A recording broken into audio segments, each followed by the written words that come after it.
میدونی خطرناک ترین اشتباه یه تریدر چیه؟ اینکه تحلیلش رو تبدیل به تعصب کنه. خیلی اینجورین. یه تحلیل میزنن بعد دیگه مطمئن میشن بازار باید دقیقاً همون مسیر رو بره. اما واقعیت اینه که بازار هیچ تعهدی به پیشبینی‌های تو نداره.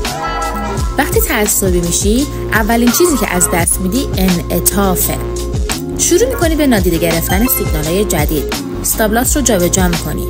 حجم معامله رو بی‌دلیل سنگین‌تر میکنی و کم کم وارد یه باطلاقی میشی که اسمش ضرر سنگینه. یادت باشه تحلیل فقط یه ابزار احتماله، نه یه قطعیت. تو باید همیشه آماده تغییر باشی. بازار به کسی رحم نمیکنه. حالا تا بگو، تا حالا شده تعصب روی تحلیلت باعث بشه ضرر بزرگی بدی؟ کانال ما رو سابسکرایب کن و حتما جواب این سوال رو تو کامنت ها بهم بگو.